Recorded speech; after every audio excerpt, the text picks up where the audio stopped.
Et donc, après s'être planté en affirmant que la Covid ne viendrait pas en Europe, après s'être planté en déclarant que ça ferait moins de morts que les accidents de trottinette, après s'être planté en déclarant qu'il n'y aurait même pas 10 000 décès en France, après s'être planté en déclarant que la chloroquine était recommandée pour tous les cas positifs au Covid, après s'être planté en déclarant que la Covid était l'infection respiratoire la plus facile à traiter, Didier Raoult déclare qu'il n'y aura pas de seconde vague d'infection. Nous, on nous avait proposé de participer à l'étude Discovery, alors j'ai refusé. Pourquoi ? Parce que l'étude Discovery s'adresse à des personnes en état sévère et que moi, je trouve que c'est pas éthique du tout de faire signer des gens en disant vous allez peut-être mourir dans quelques jours, mais on vous tire au sort, vous serez peut-être pas traité. La vie reprend, mais plus forte que jamais, les polémiques. Les polémiques après cette étude de The Lancet. On en a parlé et on va en reparler bien sûr. Donc, l'Organisation mondiale de la santé dit hydroxychloroquine out. Certains organismes anglais out. Les Français Olivier Véran, décret out. Mais de nombreuses voix commencent à dire attendez, cette étude, ça va pas du tout.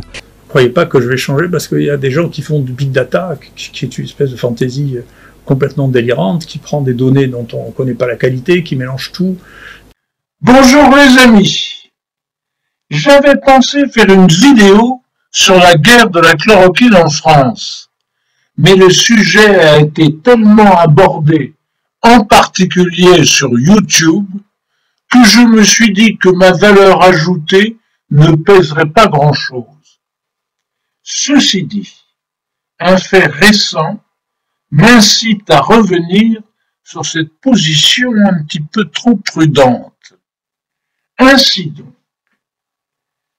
une étude de la prestigieuse revue scientifique The Lancet semblerait montrer que le protocole du professeur Raoult est non seulement inefficace, mais qu'en plus, elle augmenterait le taux de mortalité des patients atteints du Covid-19. Je ne suis pas médecin, mais... Oui, comme disent tous les commentateurs, mais en tant que citoyen, je me pose comme vous tous un certain nombre de questions. C'est donc le sujet de la vidéo d'aujourd'hui. Générique.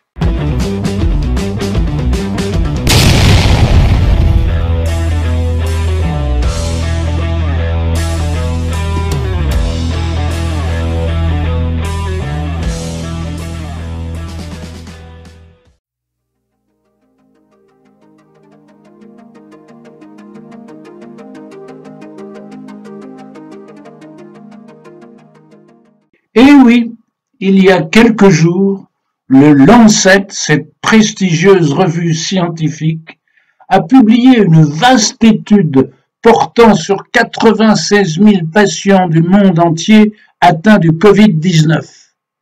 Cette étude démontre de manière certaine que le traitement du professeur Raoult à base d'hydroxychloroquine et d'azithromycine est inefficace et provoque des effets secondaires graves, voire mortels. Du moins, c'est ce que se sont exclamés toute la presse française, Olivier Véran et même l'OMS. La chloroquine, c'est fini. Didier Raoult, c'est fini. Tenez, c'est ce que raconte ce youtubeur de manière péremptoire, sans dissimuler sa joie. Ah, qu'il est content. Vous trouverez le lien dans la description et vous verrez que ce donneur de leçons ne prend même pas la peine d'analyser l'article du Lancet. Et donc, après s'être planté en affirmant que la Covid ne viendrait pas en Europe, après s'être planté en déclarant que ça ferait moins de morts que les accidents de trottinette, après s'être planté en déclarant qu'il n'y aurait même pas 10 000 décès en France, après s'être planté en déclarant que la chloroquine était recommandée pour tous les cas positifs au Covid, après s'être planté en déclarant que la Covid était l'infection respiratoire la plus facile à traiter, Didier Raoult déclare qu'il n'y aura pas de seconde vague d'infection. Comment il le sait ? Son intuition d'infectiologue. Il faut dire que cette guerre de la chloroquine, qui dure depuis plus de 2 mois, est absolument délirante. Vous avez sans doute tous suivi cette querelle incroyable entre scientifiques, mais aussi entre politiques, et vous avez pu constater que les journalistes étaient de parti pris. Quand Raoult a fait ses annonces, les grands scientifiques parisiens lui sont tombés dessus sur les plateaux télé, en particulier le professeur Karine Lacombe, qui est devenue une star du petit écran. Je pense que cette histoire va au-delà de toute controverse scientifique. Je suis absolument écœurée par ce qui se passe. Sur la base d'un essai qui est absolument contestable sur le plan scientifique et qui ne montre absolument rien quand on regarde exactement les chiffres, exactement la façon dont il a été mené. On expose les gens à un faux espoir de guérison pour une maladie dont on sait que dans 80% des cas, au bout de quelques jours, il n'y a plus de virus et qu'on guérit spontanément. Il faut quand même rappeler les choses pour ce qu'elles sont. Donc, ce qui se passe à Marseille, à mon avis, est absolument scandaleux. Utiliser un médicament comme ça, hors AMM, c'est-à-dire hors autorisation de mise sur le marché, en exposant les personnes qui le prennent à des complications, sans avoir vérifié des conditions d'utilisation de base de la chloroquine, je pense que c'est vraiment en dehors de toute démarche éthique. Même si ce médicament peut potentiellement avoir une activité, ce qui a pu être montré sur des données in vitro, on ne peut pas comme ça maintenant le donner à n'importe qui dans n'importe quelle condition. Je pense que c'est extrêmement dangereux et ça fait partie de cette réaction insensée et complètement hors base scientifique correcte. Donc, il faut faire extrêmement attention. Et je suis très peinée que des scientifiques de renom comme mes collègues de Marseille se soient engagés dans une action de ce type-là. Il faut vraiment essayer de garder raison face à cette maladie. Et les personnes qui sont les plus à risque d'avoir des complications, ce sont vraiment les personnes qui arrivent à l'hôpital dans un état sérieux. Et on peut pas comme ça mettre sur le marché, enfin utiliser des médicaments qui sont sur le marché pour des indications qui ne sont pas reconnues. Merci. Donc vraiment, beaucoup, il faut Karine que tout le Lacombe. monde garde raison. Certains ont avancé le fait que tous ces grands scientifiques avaient des conflits d'intérêts avec les laboratoires pharmaceutiques. C'est le cas, mais c'est pas illégal. Il est clair que ces grands labos cherchent à promouvoir leurs molécules qui coûtent beaucoup plus cher que la chloroquine qui ne coûte rien. De là à croire qu'ils sont tous vendus à Big Pharma, il faut pas non plus tomber dans le complotisme. Non, il n'y a pas de grand complot mondial piloté par Bill Gates et les sionistes visant à imposer aux populations un vaccin avec une puce électronique qui fonctionnerait en liaison avec la 5G. Non, arrêtons ces délires des soi-disant lanceurs d'alerte comme ce Jean-Jacques Crèvecoeur qui sévit sur les réseaux sociaux. Non, on laisse tout ça de côté. Mais il n'en demeure pas moins que ces grands professeurs de médecine, sans être corrompus, pas du tout, mais ils sont tout simplement influencés par les labos, tout simplement parce qu'ils ont l'habitude de travailler avec eux, voilà. Et puis ils sont attachés à la méthodologie actuelle, vous savez, études avec groupe témoin, randomisé et un double aveugle, ce qui prend des mois pendant que les gens meurent. Mais c'est comme ça. Et puis, il y a peut-être des problèmes d'ego, hein. Alors, en janvier, la Buzyn a fait classer la chloroquine en médicament vénéneux avant de partir remplacer Griveaux, coupable de grivoiserie, à ce qu'elle a appelé cette mascarade d'élection municipale. Et Véran a sorti des décrets interdisant l'usage de la chloroquine en dehors de l'hôpital et seulement pour les cas graves, ce qui est tout à fait contraire aux préconisations du professeur Raoult, qui dit qu'il faut appliquer la chloroquine en début de maladie lorsqu'elle n'est pas devenue trop grave. Mais enfin, il y a aussi des professeurs de médecine qui sont pas du tout de cet avis, ainsi le professeur Perron et bien d'autres. Donc moi je commençais à me dire tiens c'est intéressant, mais nous on n'avait pas encore de malades vraiment à ce moment-là. Puis l'étude de Raoult est sortie sur 24 malades. C'est ça. Nous dès le début on avait commencé à donner un peu de plaquenil au cas où en disant on n'a pas autre chose. Après ça. Donc la Garche, vous aviez commencé par. Dès le début de l'épidémie, dès qu'on a eu les premiers cas, sur les formes pas trop sévères, et après, on nous a dit non, les virologues parisiens nous ont dit faut pas donner la chloroquine, les données sont pas bonnes, le Kaletra c'est bien mieux. Bon, je peux dire qu'il n'y avait pas non plus beaucoup de données sur le Kaletra. Enfin, bon, mon équipe s'est un peu laissée influencer. Ils ont donné du Kaletra pendant quelques temps. On n'avait pas vraiment l'impression que ça faisait quelque chose. Et puis, il y a une étude qui est sortie en Chine qui disait que ça marchait pas. Donc, on a arrêté. Et puis, entre-temps, Raoult a publié sa première étude là, sur 24 malades. Et on s'est dit, bon, c'est de toute façon collégiale. On a pris cette décision ensemble. On va mettre, puisqu'on n'a pas grand-chose d'autre et on n'a toujours pas les autres médicaments, on va mettre à tout le monde azithromycine et hydroxychloroquine sous surveillance cardiaque en respectant les contre-indications bien sûr et tout ça, en surveillant l'électrocardiogramme, de faisant les dosages comme ils ont fait à Marseille. Nous on nous avait proposé de participer à l'étude Discovery, alors j'ai refusé. Pourquoi ? Parce que l'étude Discovery s'adresse à des personnes en état sévère.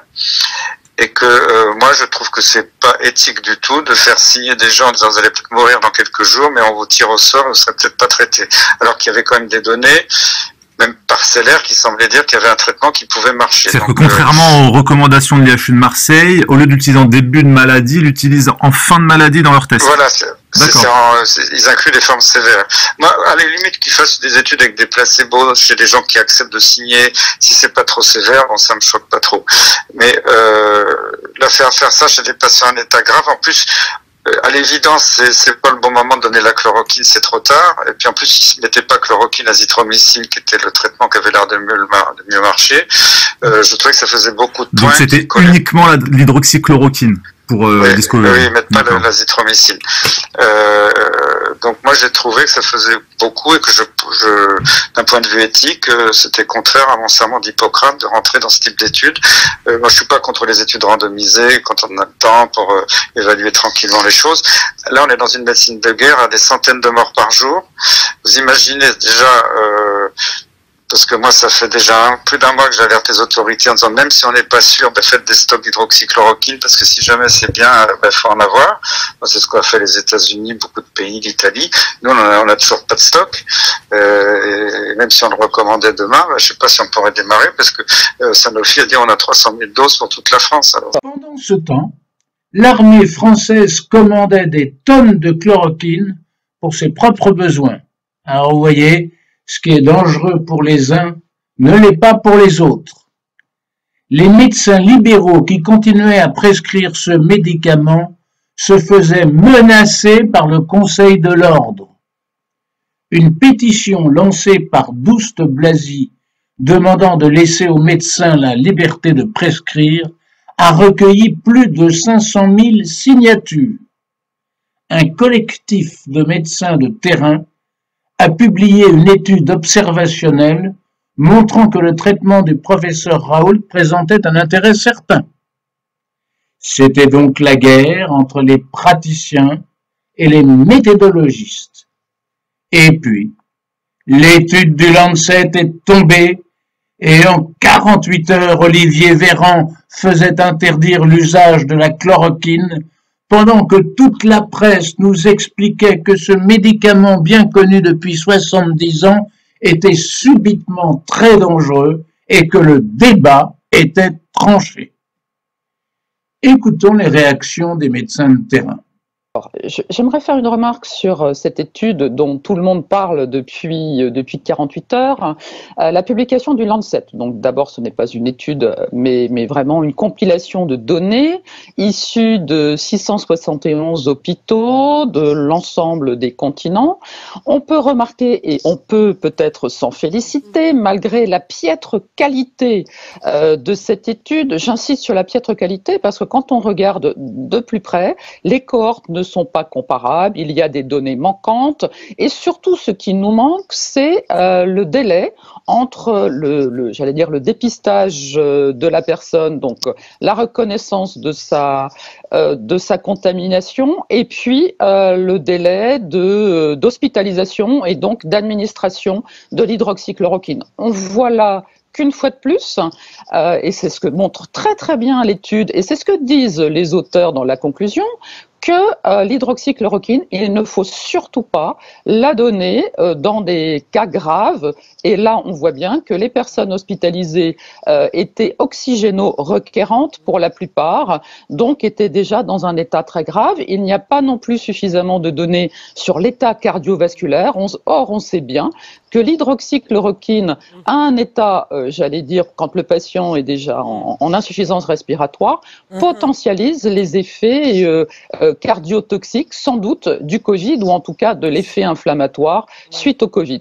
Donc, quelque part, Docteur Bonheur, je voudrais effectivement, tout dépend du moment où l'hydroxychloroquine est prescrit. Martine Bonheur. Oui, bien évidemment. Alors, vous n'avez pas précisé, je suis médecin, mais je suis également parlementaire. Et depuis le début de cette crise, je m'étonne très clairement de sa gestion. J'ai rejoint le collectif dès fin mars, dès que nous avons voté à l'Assemblée nationale l'état d'urgence sanitaire, parce qu'en même temps, ont été promulgués par le gouvernement 2 décrets des 25 et 26 mars qui retiraient la possibilité aux médecins libéraux de prescrire l'hydroxychloroquine. Or, on le voit là, et c'est ce que l'étude du Lancet nous confirme une fois de plus, c'est qu'il ne faut pas donner l'hydroxychloroquine quand les patients sont déjà dans un état grave, un état avancé, mais laisse sous-entendre que l'intérêt de l'hydroxychloroquine, notamment en matière de prophylaxie, de prévention, est tout à fait important. Donc j'espère que le Haut Conseil de santé publique, qui avait déjà donné un avis le 5 mars, écartant l'hydroxychloroquine au profit du remdesivir, donc là on peut se poser des questions parce que cet antirétroviral a des effets secondaires très très importants. Ce Haut Conseil qui a été saisi en 48 heures, j'espère qu'on aura quand même un principe fondamental qui est le principe contradictoire et l'expertise des avis différents, mais en tous les cas, si le Haut Conseil souhaite que l'hydroxychloroquine ne soit plus donnée en milieu hospitalier, j'espère que les médecins libéraux, les médecins de première ligne, qui sont au devant de la scène, aux côtés des patients depuis le début et qui ont été privés de leur art d'exercer la médecine, seront en tout cas de nouveau en capacité de l'utiliser et de la prescrire en tant que de besoin, en association avec des antibiotiques, je l'espère et je l'appelle vraiment de mes voeux. On parle évidemment avec vous de ces conclusions de l'étude Lancet, des conclusions, j'ai envie de dire, qui portent un coup terrible aux travaux du professeur Raoult et à ses soutiens. Est-ce que vous m'autorisez à dire que cette étude, elle est accablante pour les défenseurs de la chloroquine ? Alors je dirais surtout qu'elle est inutile parce que, premièrement, elle ne concerne pas le cadre de prescription défini par le professeur Raoult. Ensuite, elle a tellement de biais que les conclusions qui sont apportées par les rédacteurs de cet article sont tout à fait inexactes.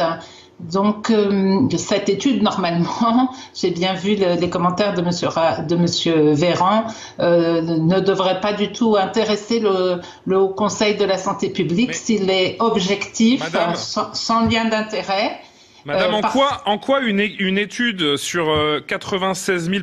Ce sont évidemment des questions de profanes de la science et de la médecine qui sont posées, c'est logique. En quoi une étude qui porte sur 96 000 patients qui utilisent les molécules et les trithérapies qui ont été faites par le professeur Raoult, en quoi est-ce que ces études ne sont pas fondées selon vous, puisqu'elles reposent sur toutes les molécules qui ont été testées par le professeur Raoult ?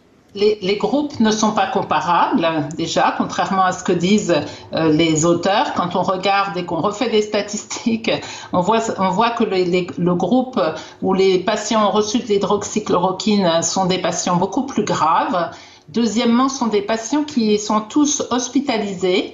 On n'a pas du tout la date des premiers symptômes et je rappelle que monsieur le professeur Raoult ainsi que les autres personnes qui travaillent sur la planète dans cette indication extrêmement précoce rappelle qu'il faut traiter dès les premiers symptômes et pas lorsqu'on est hospitalisé dans un état grave.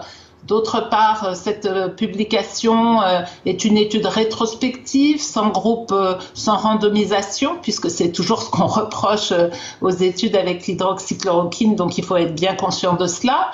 Elle concerne 671 hôpitaux. C'est une étude qui a été menée par intelligence artificielle, a priori, et pas par des médecins, mais on s'aperçoit que, par exemple, on n'a aucune information sur les électrocardiogrammes des patients. Il n'y a pas eu de vérification des justement effets secondaires que l'on dit observer avec l'hydroxychloroquine, comme par exemple les allongements de QT.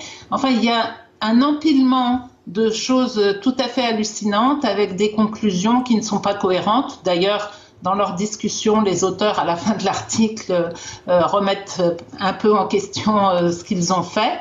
Donc ça, c'est très important. Les populations ne sont pas... Madame, ça veut dire que seules les études du professeur Raoult sont valables, pourtant elles n'ont pas été faites à grande échelle, si ? Non, c'est pas du tout ce que l'on dit. Nous avons nous-mêmes, le collectif, réalisé également une étude. Il y a plusieurs études dans le monde. Par exemple, aujourd'hui, tout le monde est en train de parler de cette étude de Lancet et personne n'a parlé de l'étude coréenne qui a été publiée il y a quelques jours, qui montre que prescrit dans le cadre effectivement précoce et en association hydroxychloroquine avec azithromycine, il y a une réduction des temps d'hospitalisation, il y a une réduction des événements indésirables, etc. Et je m'étonne que personne ne parle de cette étude coréenne, dont je rappelle que la Corée est quand même un pays qui a eu 220 morts pendant toute la pandémie et qui a extrêmement bien géré la situation. Le docteur Violaine Guérin sur CNews. Mais voyez donc comment elle a été brutalement interrompue sur BFM TV, qui, rappelons-le, a des liens d'intérêt financier avec le laboratoire Gilead. Et puis, on a 4 auteurs signataires pour une logistique multilingue, parce que quand vous incluez des dossiers de patients dans un très grand nombre de pays, vous imaginez bien que c'est un petit peu surprenant déjà ce qui se passe. Et puis, quand on regarde les liens d'intérêt avec l'industrie qui sont déclarés par les auteurs, on voit que tout ceci n'est pas anodin. Alors, on va quand même commenter cette étude. Les patients... Vous pensez que les chiffres sont peu crédibles, c'est ça? Vu que vous avez expliqué un petit peu la méthodologie, quel crédit vous portez à l'étude sur le fond? Il y a 2 choses en fait. Premièrement, si on veut faire des études de qualité, il faut regarder chaque observation, analyser ses résultats. Et je doute que les 96 032 dossiers aient été analysés correctement. Malheureusement, c'est un petit peu ce qui se passe en ce moment en matière de recherche clinique. On rentre des données en informatique, il n'y a plus un seul médecin qui regarde les dossiers. Donc la méthodologie me paraît un peu surprenante avec 4 auteurs qui portent le papier. Et donc on imagine que ces 4 auteurs auraient analysé les 96 032 patients. Donc ça, c'est le premier point. Le deuxième point, quand on regarde ce qui est publié, on a des patients hospitalisés. Alors, votre collaboratrice a souligné qu'ils avaient été traités dans les 48 heures, mais pas dans les 48 heures des premiers symptômes, dans les 48 heures probablement de l'hospitalisation, ce qui est très différent. Parce que je rappelle... Dans les 48 heures du diagnostic, dans les 48 heures après le diagnostic. Du diagnostic lors de l'hospitalisation. On sait très bien, nous, que quand on interroge les patients sur les premiers symptômes, souvent même parfois, les premiers symptômes sont passés inaperçus. Il faut vraiment faire un interrogatoire clinique comme on sait le faire en France quand on fait de la médecine. Donc, ce qui est très important, c'est de réaliser que cette étude, premièrement, n'entre pas dans le cadre de ce qui a été préconisé par l'IHU et dans le cadre de mon expérience clinique qui suis un médecin de terrain, c'est-à-dire que nous voyons les patients à un stade précoce quand ils ont un Covid et donc dans un stade de la maladie qui n'a rien à voir avec ce qu'il y a en hospitalisation. Néanmoins, on peut commenter cette étude. Les groupes ne sont pas comparables. Déjà, premier point. Quand vous voyez que les les patients qui ont été traités dans le groupe hydroxychloroquine, il y en a 6221, ils ont un état beaucoup plus grave, puisque par exemple, si on prend un seul critère qui est la ventilation mécanique, vous notez dans l'étude que ces patients, il y avait 20% de patients ventilés dans le groupe hydroxychloroquine contre 7,7% dans le groupe qui est un groupe dit témoin et on n'a pas tous les détails non plus sur les prises en charge de ce groupe. Docteur Guérin, qu'effectivement, il y a des problèmes pour comparer certains chiffres. On reviendra vers vous un peu plus tard. Merci beaucoup, docteur Violaine Guérin, endocrinologue, immunologiste. On rappelle que vous avez fondé le collectif Covid-19. Laissons les médecins prescrire. Cette étude de Lancet est en fait aujourd'hui remise en cause par un certain nombre de chercheurs. Je vais vous lire des extraits que j'ai trouvés dans la presse. Une lettre ouverte, écrite par une centaine de chercheurs, a été envoyée au Lancet et aux auteurs de l'étude. Elle évoque des préoccupations à propos de l'analyse statistique et de l'intégrité des données. Le fait de comparer des centaines d'hôpitaux aux protocoles différents peut clairement créer d'importants biais, rendant caduques les résultats. Et même les auteurs relevaient que la hausse de mortalité devait être prise avec beaucoup de pincettes. Ces derniers jours, de nombreux chercheurs ont repéré des failles encore plus importantes et étranges, notamment dans l'origine des données. Est-ce qu'ils peuvent donner les noms des hôpitaux canadiens dont ils affirment qu'ils ont contribué aux données pour qu'elles puissent être vérifiées de façon indépendante? C'est ce qu'a demandé par exemple mercredi sur Twitter Todd Lee, expert en maladies infectieuses à l'université canadienne McGill. Sur un blog de l'université américaine de Columbia consacré à la modélisation statistique, le statisticien Andrew Gelman pointe les limites méthodologiques et indique avoir envoyé un mail pour leur demander les données. Sans succès. Dans la lettre ouverte, les scientifiques demandent à la société Surgisphère. Surgisphère, c'est une société dont l'un des 4 auteurs de l'étude est le patron.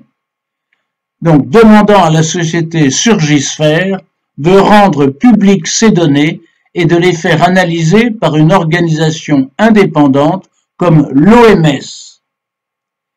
Il liste des préoccupations importantes, estime sur Twitter Carl Bergstrom, biologiste à l'université de Washington. Par exemple, rappelle l'épidémiologiste Alan Cheng, l'un des signataires, le fait que des données présentées comme provenant d'hôpitaux australiens seraient en réalité issues de pays asiatiques. Une des multiples erreurs et interrogations qui mettent en doute la véracité de cette base de données.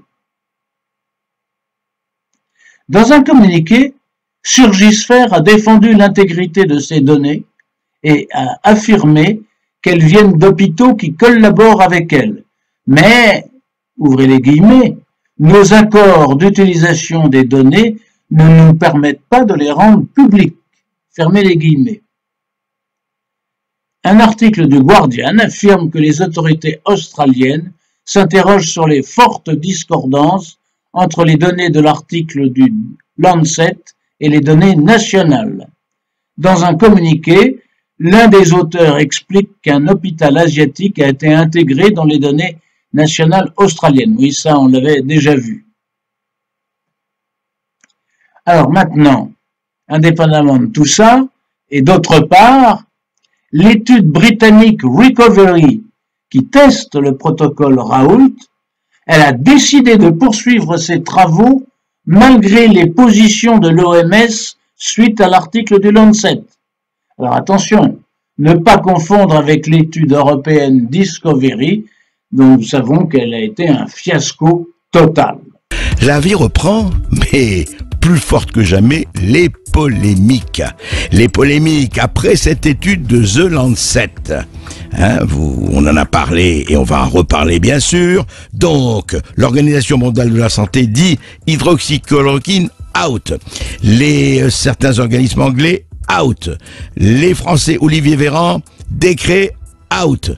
Mais de nombreuses voix commencent à dire, attendez, cette étude, ça va pas du tout. C'est la grande question shakespearienne, c'est le dilemme.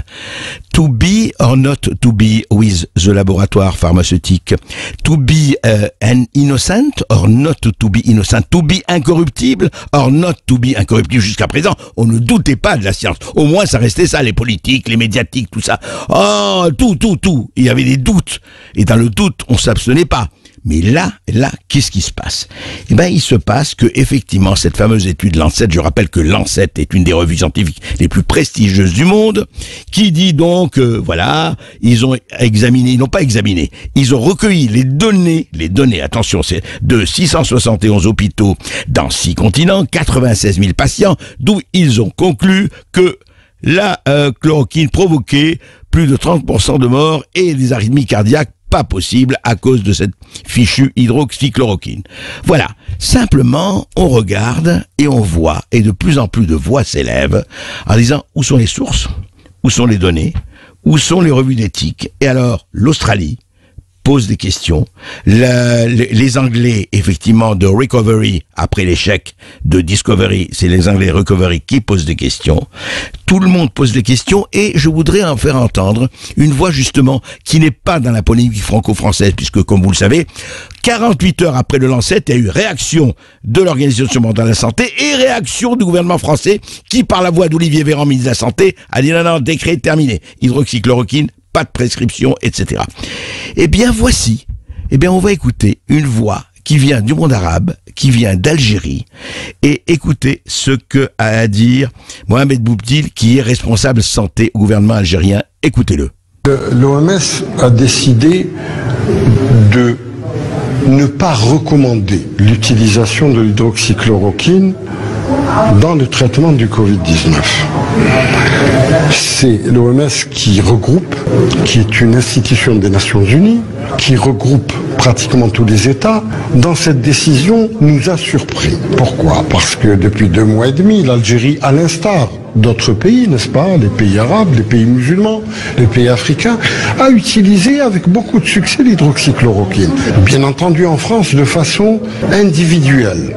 Il y a des contradictions qui sont entre personnes, entre clochers, entre chapelles en France qui ne nous intéressent pas. Pour des impératifs de santé publique en Algérie, nous avons utilisé avec beaucoup de succès. La preuve en est, c'est que nous n'avons pas recensé un cas de gravité suite à l'utilisation. Bien au contraire, tous nos malades sont sortis guéris des hôpitaux.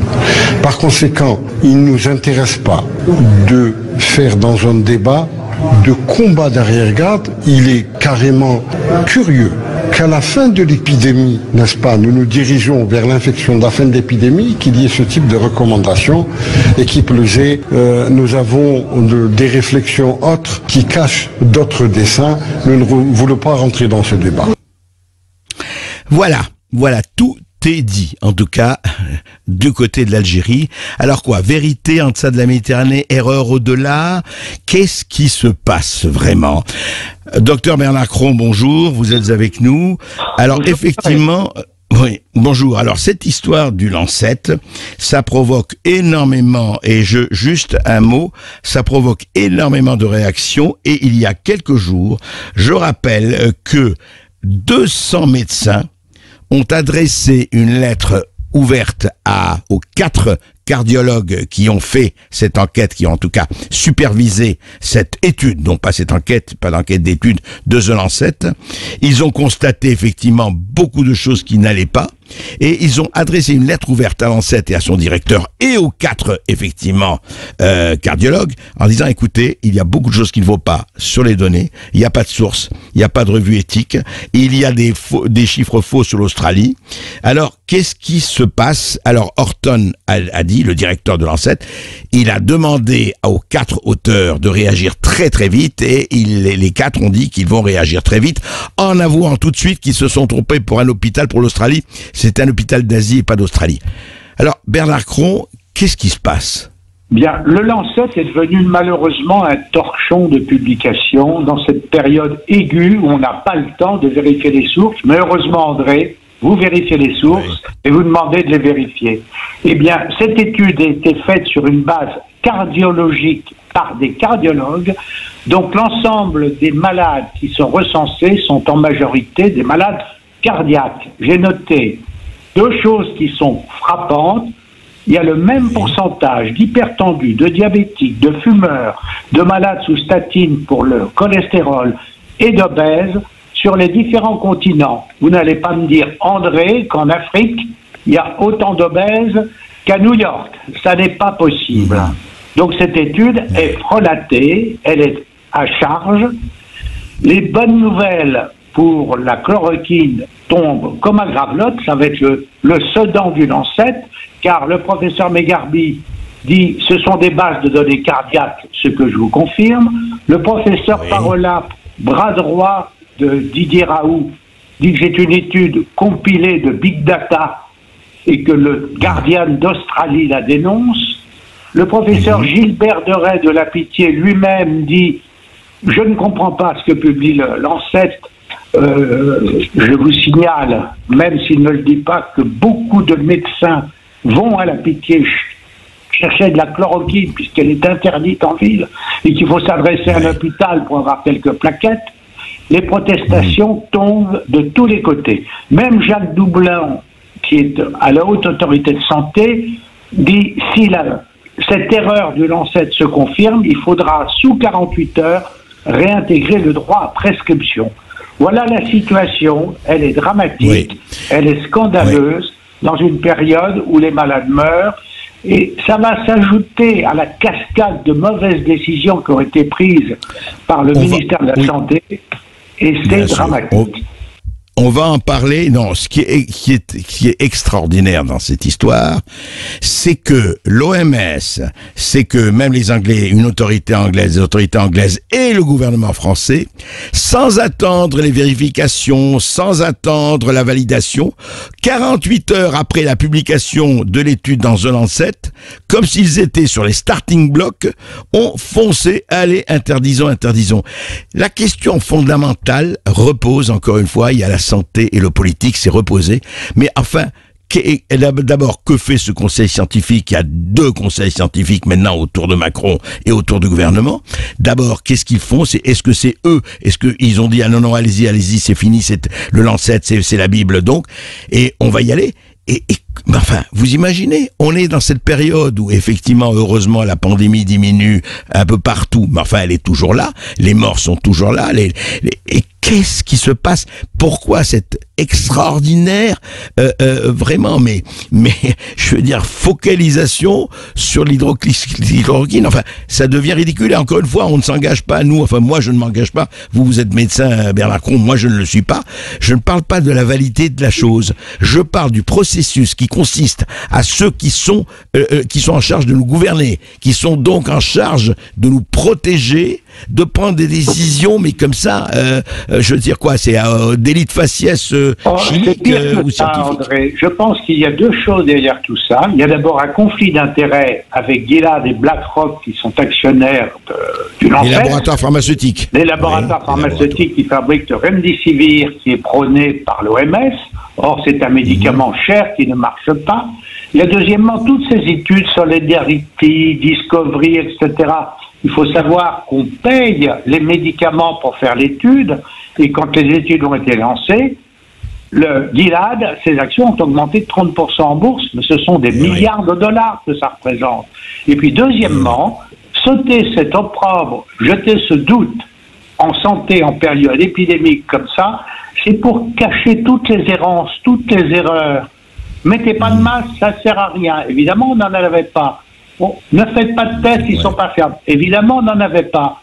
Voilà, c'est un problème. Notre système de santé a survécu pendant cette crise, non pas comme un système, mais grâce au dévouement des médecins l'hôpital n'a jamais si bien marché que grâce aux médecins qui ont tout remis en ordre pour pouvoir faire face à au personnel soignant. Et au personnel soignant. Le personnel soignant en particulier, même les femmes de chambre qui venaient nettoyer les malades Covid et les chambres Covid s'exposaient à cette maladie. Il y a eu 12 000 contaminés dans le personnel soignant, 40 médecins morts qui n'avaient pas de masque. Alors tout ce scandale permet de cacher, c'est l'arbre qui cache la forêt, de l'incohérence du système de santé en France. Vous l'avez compris, l'étude du Lancet, c'est du bidon. Voilà, c'est du bidon. Allez, pour conclure, ça serait quand même juste de donner le dernier mot au professeur Raoult. Est-ce que les dernières études, notamment la dernière étude publiée dans le Lancet vendredi, il faut changer d'avis, changer votre opinion vis-à-vis d'hydroxychloroquine? Oui, c'est une opinion qu'on peut demander, qui est une opinion un peu folle. C'est une idée, c'est un peu fou, c'est-à-dire, moi je comprends bien que les gens aient des difficultés, oui, les hommes politiques, les journalistes aient des difficultés parce que vous dites ça, elle lui dit ça, mais moi c'est pas mon problème. Nous ici, il nous est passé 4000 malades dans les mains. Croyez pas que je vais changer parce qu'il y a des gens qui font du big data, qui est une espèce de fantaisie complètement délirante, qui prend des données dont on ne connaît pas la qualité, qui mélange tout, qui mélange des traitements dont on ne sait pas quelle est la dose qu'on a donnée. C'est sûr, si vous prenez de l'hydroxychloroquine, on peut se suicider avec, hein, si on en prend trop. Comme avec le Doliprane d'ailleurs, qui est vraiment en réalité plus dangereux que l'hydroxychloroquine, si on veut bien regarder. C'est la première cause d'intoxication dans les pays modernes du monde, hein, le Doliprane. C'est dangereux le Doliprane, ça tue beaucoup. Donc, si vous voulez, comment voulez-vous qu'une étude foireuse faite avec les big data change ce que nous avons vu? Vous savez, des électrocardiogrammes, ici on a fait 10 000 chez les malades qui ont eu cette maladie. 10 000 électrocardiogrammes qui ont tous été vus par l'équipe d'un professeur de rythmologie, c'est-à-dire de cardiologue qui est spécialisé dans l'analyse électrique du cœur. Alors, je ne vais pas changer d'avis parce qu'il y a une publication qui raconte, quel que soit le journal dans lequel il passe, c'est plus une question de se poser réellement la question de savoir si il existe une dérive de la recherche, des journaux de recherche médicale, ce que je crois, comparable à ce qu'on a vu dans la dérive des médias généralistes, dans lequel, si vous voulez, la réalité, le vrai monde, la réalité tangible, de choses que l'on peut voir, est tordue d'une telle manière qu'à la fois, ce qui est rapporté n'a plus rien à voir avec la réalité observable. Donc nous, ce dont on parle, c'est juste de malades qui ont été vus par des gens de l'équipe ici. Puis il suffisait de filmer pour voir combien il y a de malades qui sont passés ici. Moi, il n'y a rien qui va effacer peut-être le gâtisme, l'Alzheimer, qui effacera progressivement ce que j'ai vu de mes yeux, ce que j'ai observé. Le reste, ce qui se publie dans la littérature, c'est complètement déraisonnable. Et donc, il y a une vraie question qui se pose là, comme ailleurs d'ailleurs, qui est la différence entre le travail réel avec la vision quotidienne, moi, de tout ce que je vois. Tous les jours, ici, on fait 2 réunions d'1 heure par jour pour examiner tous les résultats de tout ce qui se passe, de tous les malades, de qui peut sortir, qui peut pas sortir, qui était contagieux, qui ne l'est pas, et tout ça depuis 2 mois et demi. Alors si d'un coup, il suffisait qu'il y ait quelqu'un qui publie une bêtise dans la littérature pour que j'oublie tout ce qu'on a fait pendant 2 mois et demi, c'est que je serais devenu fou. Donc je ne vais pas changer d'avis parce qu'il y a des gens qui disent, écoutez, nous qui n'avons pas vu de malade, on vous dit ce qui s'est passé, alors que vous, qui avez vu des malades, vous ne savez pas ce qui s'est passé. Je ne veux pas le croire. La seule chose qui m'ennuie, c'est effectivement, c'est qu'on est en balance pour ceux qui n'ont que les informations de manière secondaire entre nous, ce que nous avons, et donc je vous assure que c'est vrai, et puis il suffit de venir voir les dossiers ici, c'est pas compliqué, de regarder ce qu'est la mortalité des gens qui sont passés chez nous, c'est pas compliqué. En tout, il y a eu 36 personnes qui sont mortes, qui sont passées à l'intérieur de l'IHU, on a regardé très précisément leur cause de mortalité à chacun, on sait de quoi ils sont morts, il n'y en a aucun qui soit mort de tachycardie ventriculaire, c'est pas vrai. Donc, comment c'est possible que nous, sur 4000, il y en ait 0, et qu'on rapporte dans un papier qu'il y a 10%? C'est impossible. Qui c'est qui se trompe? C'est celui qui n'a pas vu les malades, ou c'est ceux qui ont examiné les malades? C'est pas sérieux. Donc, il y a une vraie réflexion. Pas pour moi.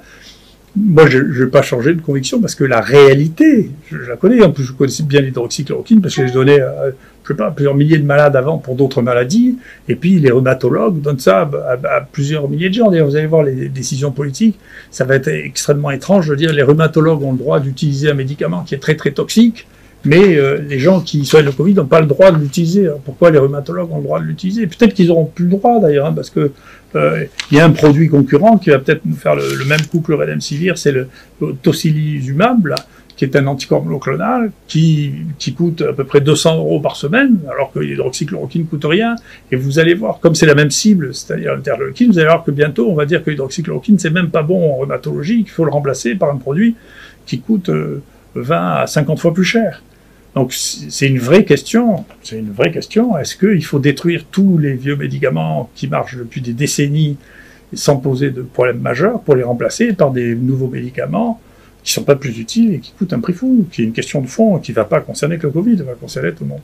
Quant à cette étude-là, on va mettre cette étude sur notre site, vous verrez que quand c'est une analyse qui est faite de big data, c'est-à-dire pas par les gens qui ont pris en charge les malades, mais par les gens qui ont analysé des données d'hôpitaux, etc., les conclusions sont complètement différentes. Quand les gens ont vu des malades, globalement, 9 fois sur 10, ils trouvent que l'hydroxychloroquine marche. Quand les gens n'ont pas vu les malades, à chaque fois, ils considèrent que ça marche pas. Donc il y a un problème de biais d'analyse, si vous voulez, et donc c'est un problème de qui croyez-vous? Celui qui a vu les malades et qui a traité les malades, ou celui qui a analysé les données informatiques issues des hôpitaux et remplies, on ne sait pas comment. Vous êtes peut-être d'accord avec ce qui a été dit. Vous n'êtes peut-être pas d'accord, mais vous avez écouté les arguments. Dans les deux éventualités, j'espère que cette vidéo vous a plu. Si c'est le cas, soyez gentil, mettez un petit pouce bleu. Si vous n'êtes pas encore abonné à C'est dans l'air, vous pouvez le faire maintenant. C'est gratuit, et ça nous encourage.